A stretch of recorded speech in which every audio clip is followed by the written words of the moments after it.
রশিদ, বস, আমার ঠ্যাং কাটতে আছে, আমি ঘামে যাচ্ছি। বাড়িটা অন্ধকার থাকবে, বাইরে থেকে তালা দিয়ে আটকে রাখবি। শিবু, কয়েকদিন ঢাকার বাইরে থাকো। জীবিত রেখে ভালো করনি, কারণ ওর শ্বশুর ডিসি আর ও খুব সিরিয়াস।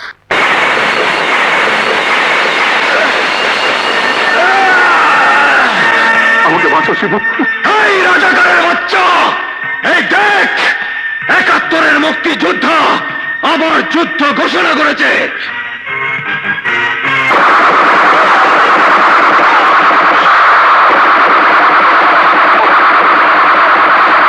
বলবীর বল মহাবিশ্বের মহাকাশ ফাড়ি, চন্দ্র সূর্য গ্রহ তারা ছাড়ি, ভুলক দুলক গোলক ভেদিয়া, খোদার আসনারস ছেদিয়া, বিস্ময় আমি বিশ্ববিধাত্রীর রাজাকারের বাচ্চা, আমি তোকে এখন মারবো না। আজ তোর মামলার তারিখ, আমি তোকে কোর্টে নেব। উন্নত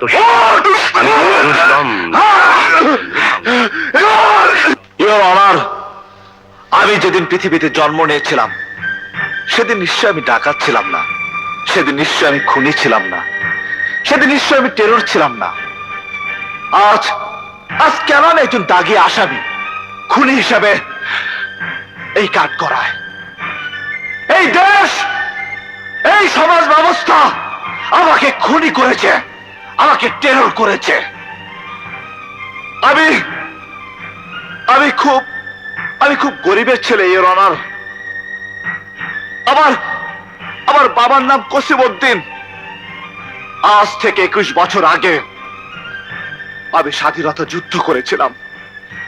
সেদিন যে স্বাধীনতা যুদ্ধ করেছিলাম, ২১ বছর পর আজ মনে হয় সেই যুদ্ধ শুধু মানচিত্রে একটি নতুন দেশের জন্ম দিয়েছে, শুধু নতুন একটি পতাকার জন্ম হয়েছে।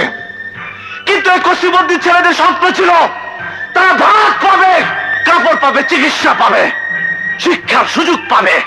তা পায়নি। আজ স্বাধীনতার ফল মনে হয় টেলিভিশনের দুটি দেশাত্মবোধক গানের মধ্যে সীমাবদ্ধ। কিন্তু এমনটি হবার কথা ছিল না, এর অনার। কেউ নড়বে না, নইলে গুলি করে পাখির মতো বেঁচে ফেলবো। অস্ত্রধারী পুলিশ আনছো,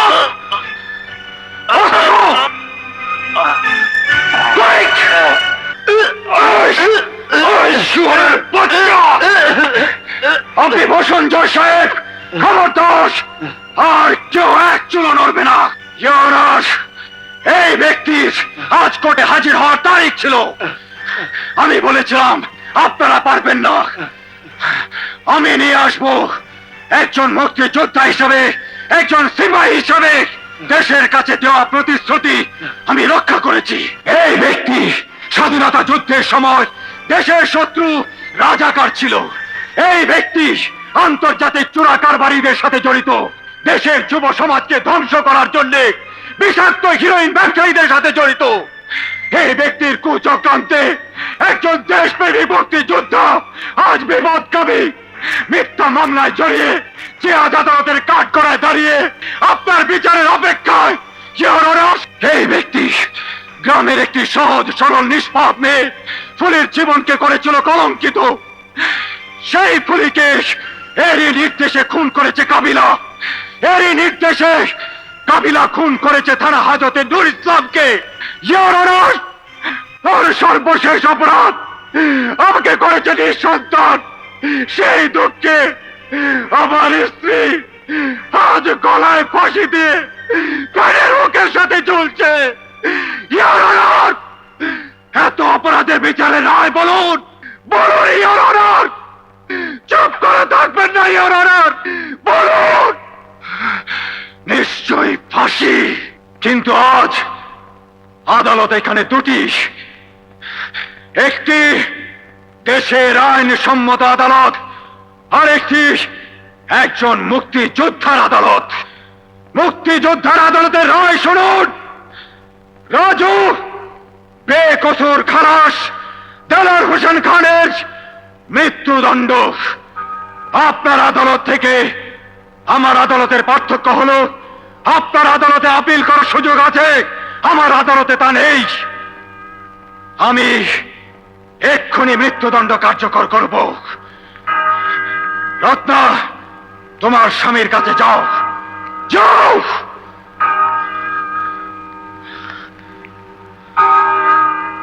রাজুর হাত ধরে এখান থেকে চলে যাও, কারণ তোমার বাবার মৃত্যুদণ্ড এক্ষুনি কার্যকর হবে। রাজু, যা, যা বলছিস।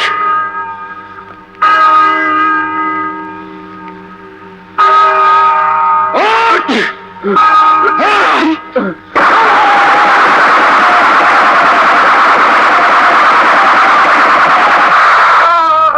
যেতে দিল না। পবিত্র সংসদে বসে যারা দেশ চালালো, আমি তোমাদের কাছে এই পতাকা পৌঁছাতে চেয়েছিলাম, পারলাম না। এই পতাকা জন্ম দেওয়ার জন্য যুদ্ধ করেছিলাম। 11 কোটি মানুষের কাছে অনুরোধ, এদেশের রাজনীতিবিদ, বুদ্ধিজীবী, কৃষক, শ্রমিক ভাইদের কাছে অনুরোধ, এই পতাকা যেন উঁচু থাকে, উঁচু থাকে।